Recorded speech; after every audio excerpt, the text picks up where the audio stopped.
Bonjour à tous. Bonjour Jacques. Bonjour Denis.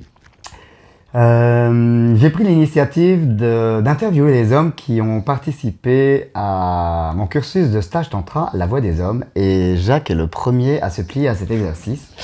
Donc Jacques, est-ce que ça va? Pas trop intimidé?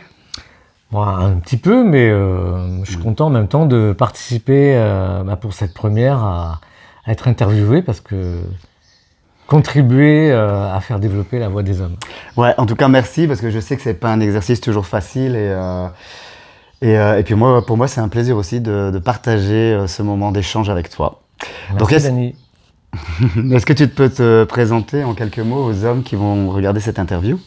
Oui, alors voilà, je m'appelle Jacques, j'ai 64 ans déjà et en fait j'habite à Nantes.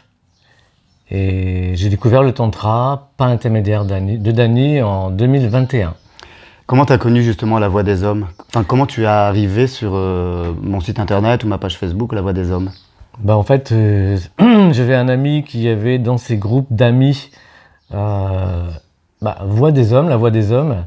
Ça m'a interpellé, j'ai dit tiens, c'est quoi ça? Et je suis donc tombé sur le site de Dani en fait.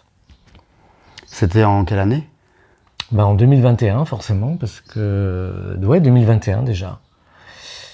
Et qu'est-ce qui t'a décidé à te lancer dans la découverte du tantra avec moi et avec La Voix des Hommes? En fait, je faisais déjà des massages depuis... j'ai commencé en octobre 2020 à faire des massages. Et il y avait souvent des personnes qui me demandaient si je faisais du massage tantra. Et je leur disais à chaque fois, je dis non, j'ai pas appris, je sais pas. Donc de fil en aiguille, je me suis dit ça serait quand même peut-être bien un jour que je franchisse le pas et que je découvre qu'est-ce que c'est que le massage tantrique. Et c'est comme ça qu'en tombant sur le site d'un de mes amis, et comme je viens de dire, dans ces groupes d'amis, il y avait La Voix des Hommes, massage tantra. Donc j'ai découvert Dani par cet intermédiaire-là et voilà, je me suis lancé. Parce que j'ai senti que, en parcourant la page Facebook, que ça répondait à mes attentes. Et puis la communication était dans le sens que moi j'attendais en fait. Et du coup, qu'est-ce qui t'a décidé pourquoi moi et pourquoi La Voix des Hommes et pas un autre cursus? Parce qu'il existe d'autres cursus de stage tantra. Et du coup, pour quelle raison tu as choisi de découvrir le tantra avec moi? Que je me souvienne, je pense que ce qui m'a touché, c'est ton côté humain, côté bienveillant. Je sais pas, j'ai senti quelque chose de respectueux. Et voilà, c'était simple. Et ça m'a mis en confiance tout de suite. Je peux pas te dire, ça a été quelque chose de naturel comme ça. Ok. Donc Jacques a fait déjà les stages Tantra 1, 2 et 3. Et tu es inscrit pour le T4, le Tantra 4, qui va avoir lieu l'année prochaine. C'est le cursus en fait complet. Il y a 4 week-ends qui s'appellent La Voix des Hommes. Et du coup, Jacques va vous partager un petit peu ses ressentis de ces différents stages, sans raconter ce qu'il a vécu, parce que le Tantra ne se raconte pas, il se vit. Mais il peut parler de lui et de ce que lui a apporté chacun des différents stages qu'il a fait avec moi. On va commencer par le T1, le stage Tantra Homme 1, qui est un stage sur la reconnexion à soi, l'estime de soi, la confiance en soi, et c'est apprendre à s'aimer, à aimer les autres, s'aimer tel que l'on est dans sa partie sombre et sa part lumineuse, mais aussi apprendre à aimer les autres tels qu'ils sont et voir la beauté partout et se connecter à ses sensations, à son corps et aussi à l'amour. Toi, comment tu as vécu le stage et qu'est-ce qu'il t'a apporté, ce premier stage? Déjà en t'écoutant, je me dis, il y avait tout ça dans le T1. Ouais. Waouh, ça fait quand même beaucoup de choses. Et en fait, pour moi, ce qui a été très fort, parce que j'en retiens, c'est déjà, je ne sais pas si je peux le dire, mais un travail sur la nudité. Pour moi. Oui, sur. Parce que c'est Il me semble, c'est-à-dire que toi, tu n'étais pas à l'aise avec ta nudité, avec la nudité? J'avais toujours un regard sur mon corps un petit peu qui n'était pas agréable. Ouais. J'avais du mal avec la nudité, même si j'allais facilement sur une plage. mais pas à vivre la nudité en collectif en fait. Et le stage T1 m'a vraiment beaucoup apporté par rapport à mon regard sur moi-même et le regard des autres sur moi aussi. Et moi, on regarde des autres aussi, parce que j'ai retrouvé une forme de simplicité, de connexion avec moi-même et avec les autres dans la simplicité en fait. Est-ce que tu dirais que tu es plus à l'aise avec ton corps et même toi, avec la vision que tu as de ton corps aujourd'hui? Ouais, beaucoup plus, oui. Oui, il y a eu avant et après. Ça a été comme un balayage du regard que j'avais sur moi, de croyances, de plein de choses qui m'empêchaient d'être pleinement moi-même en fait. Et le T1 m'a apporté aussi, c'était une reconnexion avec ce que j'appelle l'amour, c'est-à-dire vraiment le regard de l'autre, l'acceptation de l'autre, accueillir l'autre tel qu'il est. Sans jugement. Sans jugement surtout, oui. Et puis voir que ma propre personne dégage aussi quelque chose d'agréable pour les autres. On a du mal à savoir comment on est perçu des autres. Et c'était de beaux échanges et un beau moment pour regarder ça aussi. Est-ce que tu dirais justement que le regard des autres sur toi, sur ton corps, te ramène à une meilleure estime de toi, une meilleure confiance en soi parce que c'est vrai que le regard de l'autre, souvent, on y est attaché et on y apporte trop d'importance parfois. Beaucoup trop, oui, je trouve. Ouais. Oui. Oui, carrément, ouais. Donc là, je pense que ça m'a permis justement de me détacher un peu, d'être un peu auto-centré sur soi, sur l'ego qui prend trop de place, et d'enlever du naturel, hein, même si j'ai une facilité à être quand même moi-même facilement, mais il y a toujours des endroits où on n'est pas trop content de soi, etc. En tout cas, dans les massages, moi, ça m'a apporté beaucoup d'aisance, beaucoup de liberté, beaucoup plus de liberté en fait à être avec l'autre. Et ça a été un grand plus pour moi.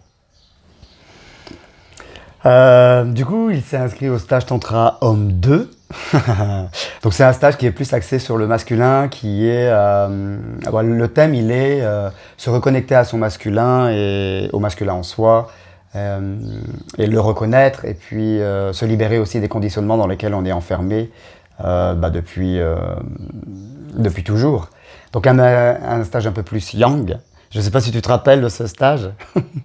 Comment les oublier? Bon, après, j'ai pas tout en mémoire, évidemment. Non. Mais d'autant que j'ai fait 2 fois le T2. Alors pourquoi tu as fait 2 fois le T2 déjà? Alors, ça, c'est quelque chose qu'il faut que vous enregistriez. Enfin bon, bref. J'avais fumé la veille de faire le T2. Grave erreur, parce que normalement, on se prépare un petit peu quand même avant de faire un stage. Et puis, il fallait que je passe à Paris. J'ai dormi chez mon cousin, et voilà, cette personne... Et comme j'aime bien, donc je me suis dit, bon Jacques, t'es sûr que tu vas fumer? Bon oui, bon voilà. Fumer, c'est fumer un pétard? Fumer un pétard, ouais. D'accord, ok. Donc je suis arrivé sur le lieu du stage avec des scories encore de la veille.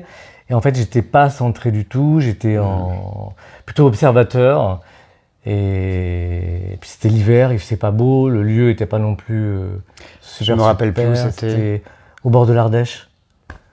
Ah oui, c'est vrai. Tu te rappelles, hein? Oui, c'est vrai que j'avais pas non plus particulièrement adhéré au site. D'ailleurs, on fait plus de stages là-bas. Ouais, t'as arrêté, c'est ça. Oui, c'est vrai, ouais, je me rappelle, ouais. Donc du coup, j'ai refait le T2 plusieurs mois plus tard. Ouais. Et là, c'était dans un lieu complètement différent. C'est pas spécialement chaud non plus, c'était encore la fin de l'hiver, il me semble. En tout cas, c'était un super stage aussi. Parce que moi, je m'étais dit, bon, je m'arrête au premier, puis après, je verrai.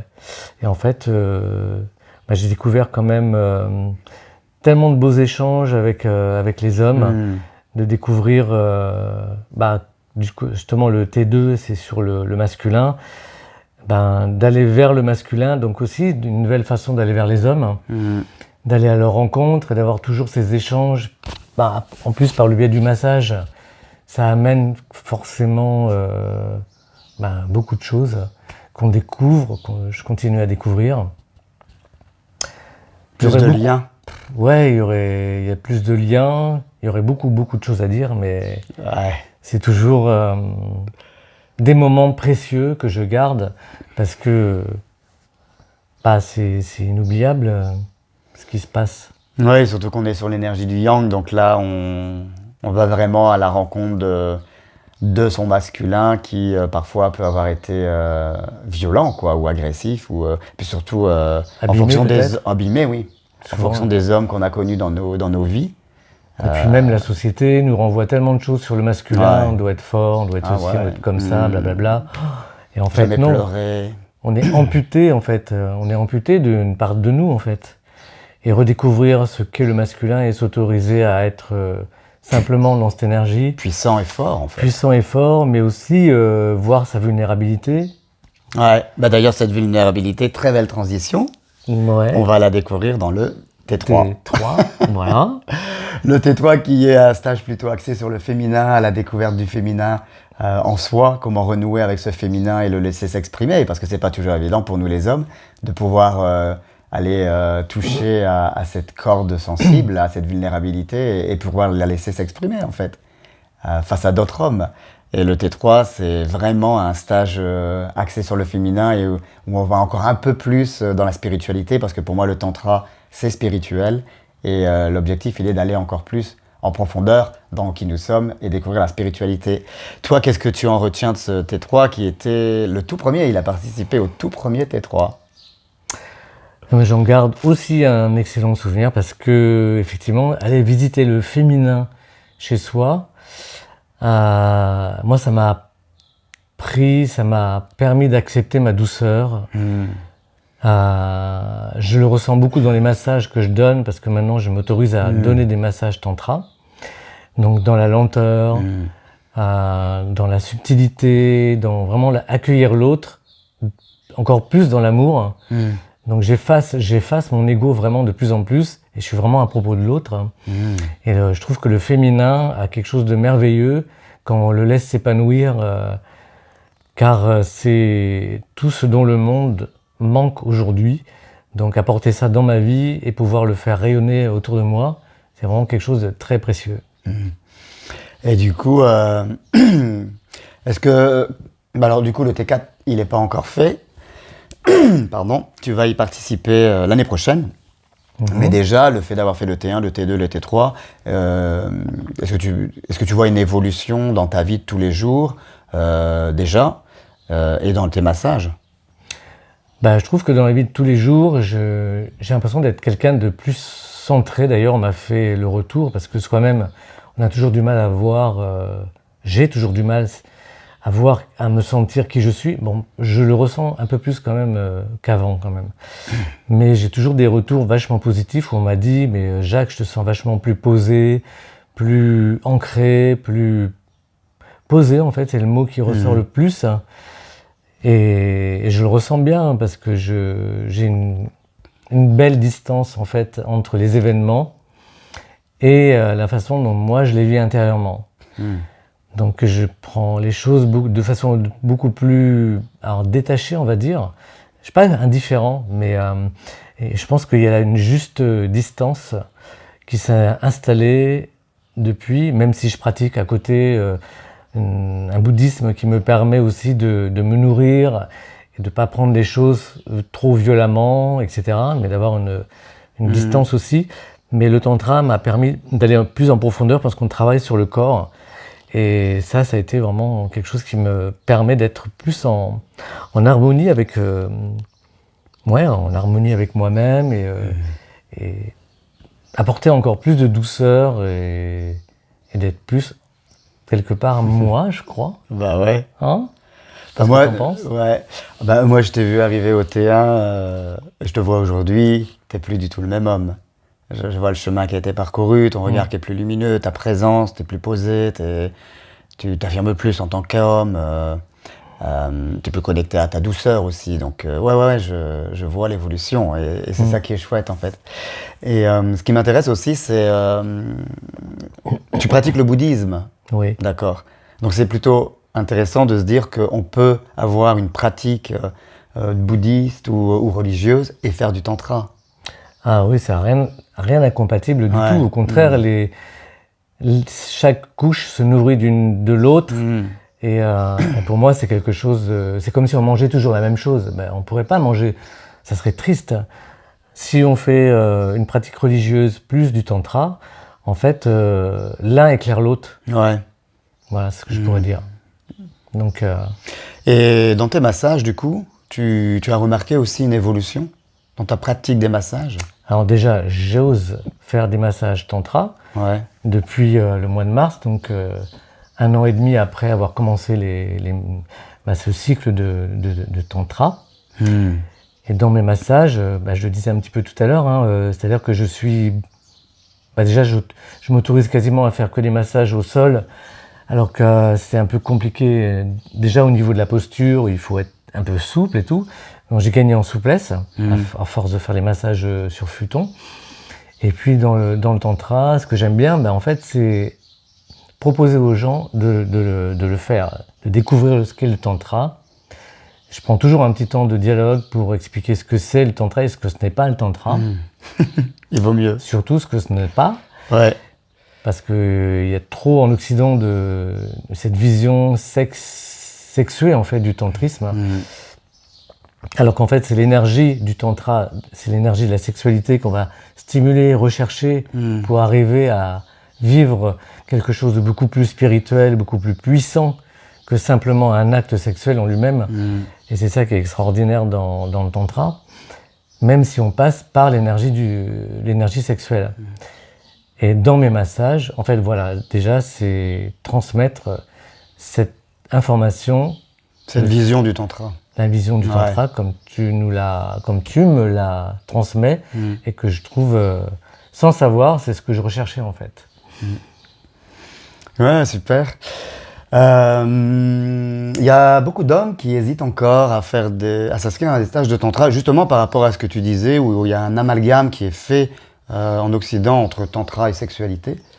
Est-ce que tu aurais un message à transmettre aux hommes qui hésitent encore à venir faire des stages de tantra et leur expliquer la raison? Pourquoi le faire avec moi? Pourquoi venir découvrir le tantra avec la voix des hommes? Je dirais simplement aujourd'hui que, après je comprends que le tantra, ça puisse attirer et en même temps ça peut faire peur. Ouais. Parce que justement, à cause de cette connotation trop sexuelle. Donc, moi je dirais avec Dany, au moins on est en lieu sûr. Tout est balisé, tout est respectueux, tout est bienveillant. Franchement, je pourrais que recommander à vous, les hommes, de faire cette démarche si vous avez envie de grandir intérieurement et d'être avec votre environnement de manière plus apaisée et plus joyeuse en fait. On a tous de la joie en soi. Ouais. C'est vrai qu'on se reconnecte à la joie. Ben oui, carrément. Ça, c'est extraordinaire. Donc on l'a tous en nous. On a plein de qualités, on a plein de choses extraordinaires. Le tantra, c'est une belle voie pour faire émerger ces trésors qu'on a en nous, se balayer toutes ces scories, toutes ces pelures qui nous encombrent et aller vers soi-même, parce que la première personne à aimer, c'est soi. Ça, on le dira jamais assez, on le lit dans les livres et tout, mais le tantra est un moyen d'accès à ça vraiment merveilleux. C'est un vrai avec déclencheur. Dany, franchement, c'est la meilleure personne que vous puissiez trouver sur votre chemin. Enfin, en tout cas, c'est vraiment, avec tout l'amour que j'ai pour toi, c'est le meilleur message que je pourrais vous apporter. C'est vrai qu'il y a vraiment un cadre. En tout cas, vous pouvez être sûr que si vous venez faire un stage avec la voix des hommes, vous serez en sécurité et je fais en sorte que le cadre soit respecté et il n'y a aucune possibilité d'y déroger. C'est important que chacun puisse venir évoluer, que chacun puisse venir se transformer dans un cadre sécurisé et bienveillant. Et merci Jacques, c'était un vrai plaisir finalement, ça a été facile, non? Bah ouais, plus facile que je l'avais imaginé. Et merci à toi. Ouais, c'était vraiment génial. Et puis aujourd'hui, ouais, Jacques, c'est devenu un ami, en fait. C'est ça qui est chouette aussi avec La Voix des Hommes, c'est qu'il y a du vrai lien qui se crée et je sais que il y a un groupe WhatsApp qui... D'ailleurs, tu peux parler un peu de ce groupe, toi qui fais partie du groupe depuis le tout début. Bah oui, effectivement. Ouais. Ouais. Qu'est-ce que tu peux en dire, ton ressenti par rapport au groupe WhatsApp? Bah, ce que je trouve incroyable, c'est qu'il grossit de mois en mois, ce groupe. Et ouais, Hein, parce qu'au début, on était 14, une 12, petite poignée. Et puis maintenant, il est on est 105. 105 personnes. Donc ça permet de pouvoir se garder le lien déjà, Ouais, ça c'est chouette. d'échanger et de pouvoir... parce qu'il commence à y avoir des hommes d'à peu près toute la France maintenant. Hein. Donc ça permet de pouvoir communiquer avec des personnes qui sont dans votre région. Et simplement pour aller boire un verre, échanger sur le tantra et faire peut-être créer des liens de cet ordre-là. Et donc il y a beaucoup d'échanges, d'échanges de lectures, de spectacles, d'informations qui tournent plus ou moins autour du tantra, de la spiritualité. Et puis je sais que ça va encore se transformer Ouais, c'est en train dans de se les semaines transformer à venir. encore. Ouais, ouais. Donc Ouais. On est en train de... tout est en devenir comme nous tous. Voilà, le groupe est en devenir aussi, ouais. Bah oui. Il évolue et il change comme nous, en fait. C'est ça. Mais c'est vrai que c'est un super groupe de partage et en fait, c'est chouette de garder le lien parce que souvent, après un stage, moi j'ai fait plein de stages et très souvent, après, je retourne dans mon quotidien. Il y a un groupe WhatsApp, au début, on est tous à fond dedans et puis petit à petit, c'est chill et puis il finit par disparaître. Et du coup, le groupe La Voix des Hommes, même si on n'est pas obligé d'être vraiment actif tout le temps, d'être présent tout le temps sur le groupe, mais il existe. Et on sait qu'on peut de temps en temps aller y jeter un œil et partager quelque chose de l'ordre du tantra, une lecture ou autre, hein, un spectacle qui nous a plu, comme tu disais, créer des rencontres et se retrouver aussi pour pouvoir pratiquer. Ça, c'est vraiment chouette, de garder ce lien. C'est ça, ouais. Ouais. Garder le lien. Et de créer ce lien. Absolument. Merci Jacques, je vais pas t'accaparer plus longtemps. Je te fais juste un hug. Merci Attention. Dani. Merci mon beau. Voilà, c'était la petite interview avec Jacques. Et ben, n'hésitez pas à venir vous inscrire au stage et à peut-être un jour être à la place de Jacques pour pouvoir témoigner de votre beau cursus. Venez. Oui, venez. C'est que du bonheur. C'est que du bonheur. Ouais, c'est vrai. Merci beaucoup. Merci à vous. À bientôt Merci. et passez tous une très belle journée. Au revoir. Bye bye.